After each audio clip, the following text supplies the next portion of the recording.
everybody's here today to learn about how to take care of the ice in the winter because it's really important for a group of people to come together and commit to helping the Lions and the hockey boosters keep the rink going. So Bill Palmer is the expert, and he's going to, well, he's pretty knowledgeable. There we go. So he's kind of knowledgeable. He's a little bit knowledgeable. He's going to tell us a little bit about the rink, the history of it maybe, what it is, Yeah. and how we are supposed to take care of it over the winter. Well, first of all, I wanted to thank Mr. Yardley, Mr. Wood, and Mr. Tucker, who all were instrumental in opening the rink and keeping it open over the years and refurbishing it. And I want to let them all know we appreciate it. And that's part of why we're here, is because it's been open for 55 odd years, and we want to hopefully get more years out of it with safe skating for people in the town of Easton. Almost every weekend you hear about police or fire department having to rescue somebody in town because the kids are skating on a pond that's unsafe. So what this has done, this is Yardley Wood Rink was opened in 1965.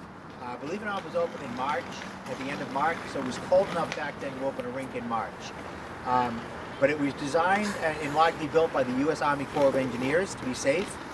It's got a rubber liner underneath, about a foot underneath what you see. And so therefore, it's fairly safe for kids to skate on because the rubber liner is covered with about a foot of dirt, and then we add the water. So it's a very safe spot for kids to skate on, because if they do fall through, they can only go about a foot and a half down before they hit dirt.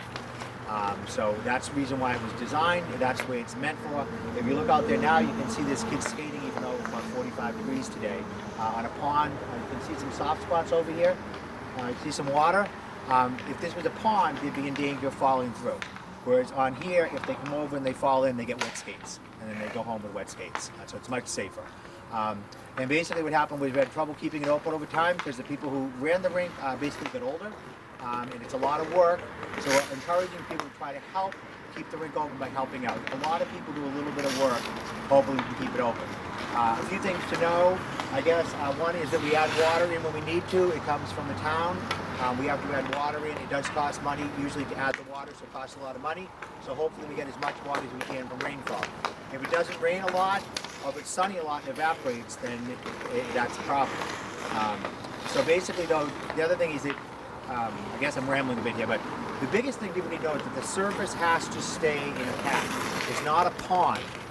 So what happens is, as soon as the surface is broken, we can't add any more water on top to add to the thickness.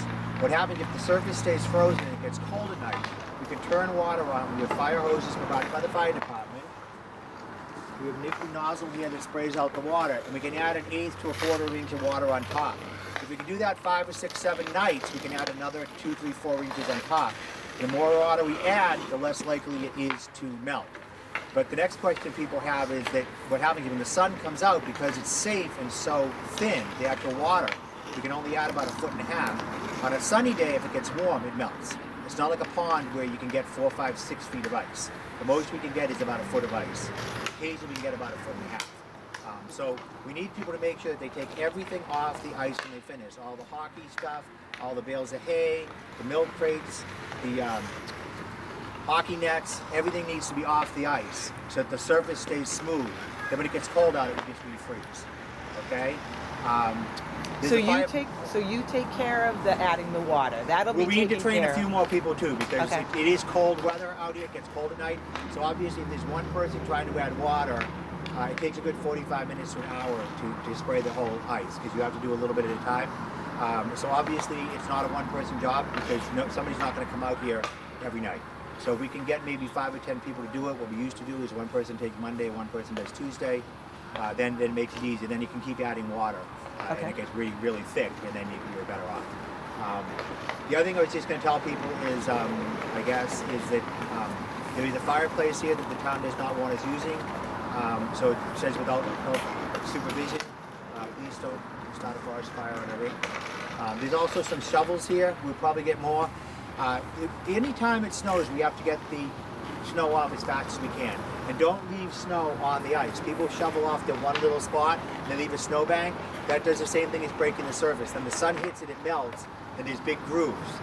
and that ruins the ice surface. So we need, just think about this like an indoor hockey rink. It's got to be nice and smooth, like when there's ammonia. Then when they add water, it refreezes. So anytime it snows, you just need to come out here with your shovels and shovel it up. People bring trucks, you can't put a plow on here because again, it's not thick enough. There's not enough to support the waste. A foot and a half of ice does not support a pickup truck. We've done it before. The dealer will tell you we have to call the department, we have to tow the trucks out of the rink. We've done it before. We'll probably have to do it again. Thank you for helping, but it doesn't really help.